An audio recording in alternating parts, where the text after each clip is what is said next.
watching KOAT Action 7 News live at 10.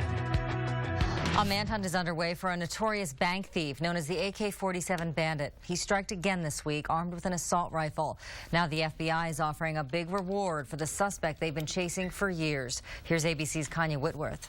A bank robber armed with a high-caliber weapon is on the loose tonight. Police and FBI asking for your help finding him. Robbery, heavily armed, be advised. Dubbed the AK-47 Bandit, he's now robbed 6 banks across 5 states, starting more than 3 years ago in California and working his way across the West. During his most recent robbery in Iowa on Tuesday, he made off with money and left behind what he says was an explosive device.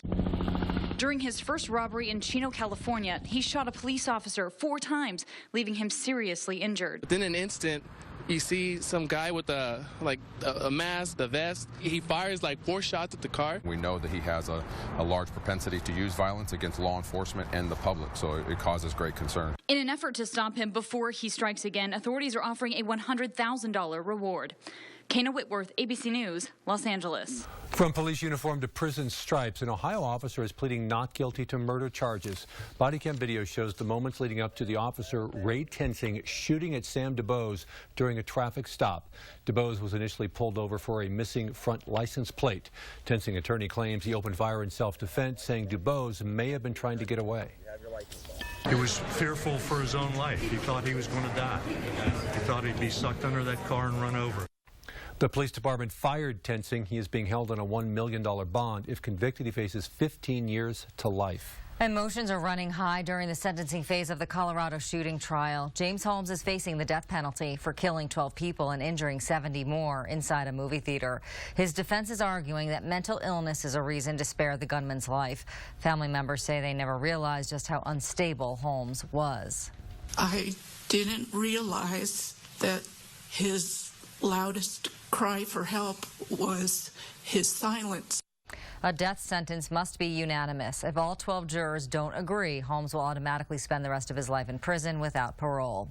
A hero from last week's movie theater shooting in Louisiana is speaking.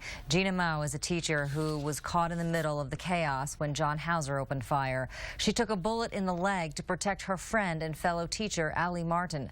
Martin was able to pull the fire alarm, helping others evacuate the theater. In the comfort of her church, she says she's happy to be alive. I really thought he was going to shoot me in the back of the head as I crawled down the ground. So I prayed, and I didn't know if I could walk. But as I rounded the corner, I was able to stand and run towards the front exit. 2 people were killed during the shooting and 9 people were hurt. Actress Valerie Harper is reportedly resting at a hospital in Maine. Harper was taken to the hospital last night as a precaution before a performance. No other details about her condition are being released. The former Mary Tyler Moore star was diagnosed with brain cancer in 2013 after a previous bout with lung cancer. Tom Brady is not going down without a fight now that Deflategate is being taken to federal court. With the quarterback's blessing, the NFL Players Union is filing a lawsuit to overturn his 4-game suspension. The New England Patriots are accused of using underinflated footballs to gain a competitive advantage during the AFC Championship game. But the team's owner says the league's decision to penalize Brady is unreasonable. I was willing to accept the harshest penalty in the history of the NFL for an alleged ball violation because I believed it would help exonerate Tom. The Patriots were also fined $1 million and lost 2 draft picks. Rio de Janeiro is preparing for the Summer Olympics in 2016, but there may be a major health risk for hundreds of athletes. The Associated Press says the 3 venues that will host water competitions in Rio are contaminated with raw sewage. After 5 months of testing, it found the water to have high levels of viruses and bacteria. Nearly 1,400 athletes are expected to compete in those venues next year, but experts say it's too late to clean it up. The International Olympic Committee says it's been assured there is no significant health risk for athletes, and officials insist the waters will be safe. A smoky cabin prevented an American Airlines flight from ever getting off the ground. Ready for takeoff from Dallas to Chicago, passengers spotted flames from the window with possible smoke in the cabin. 146 passengers and crew members were forced to evacuate using emergency slides. The airline says 3 people were hurt.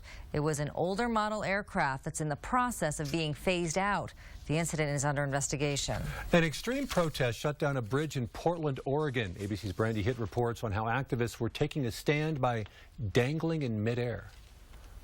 The daring, high-flying showdown between protesters hanging from this Portland, Oregon bridge and a Shell oil ship has come to an end. Police stepping in and forcing the Greenpeace activists to leave or be arrested. Well, I have been charged with criminal trespass, interference with a police officer. For more than 36 hours, the 13 were dangling and giving interviews through their phones. I think that direct action is really powerful. They successfully stopped the Fennica, a Shell oil icebreaker seen here from leaving the port Thursday. It had docked for repairs.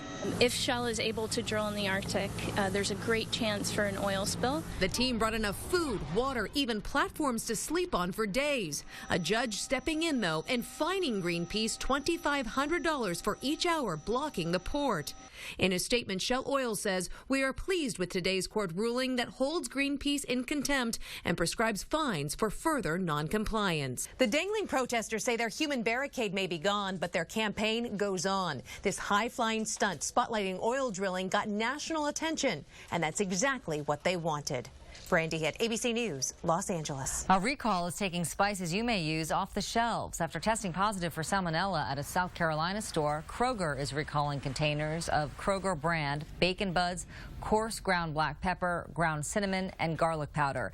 There are no reports of illness, but the grocery giant says it is recalling the items as a precaution. If you did buy a recalled seasoning, you can return it for a full refund or replacement. We told you yesterday Jim Gilmore filed paperwork to enter the presidential race. Now he's formally announced his candidacy on his website. Gilmore is a former Army intelligence officer and completed one term as Virginia's governor. Analysts say while Gilmore may have some name recognition within the party, he faces an uphill battle in a very crowded race. Frosting, sprinkles, even ice cream. You can find them all in a birthday cake. But one family in Texas found an extra ingredient. Yola Navas special ordered a sheet cake for her mother's birthday, but wasn't prepared to see this. Scissors poking out. Navas says a friend spotted the blades just as everyone was about to dig in. Everybody was here sitting down. We were all around the table, and we see the pair of scissors. We're like, whoa. I mean, I'm just, very disappointed. A manager from the store apologized to Nava and offered to make it up to her, but she says she just wants better training for employees so this doesn't cut into anyone else's celebration. Now here's Chief Meteorologist Joe Diaz with tonight's weather video. At least 2 people have been transported to the hospital after a tree fell on 2 cars in Springfield, Massachusetts this morning. There was a woman and child in one of the vehicles, and they're both lucky to be alive. The pair were taken to a hospital as a precaution, and understandably, they were a bit shaken up. A look at tonight's top stories next. And we'll take a final look at your morning forecast.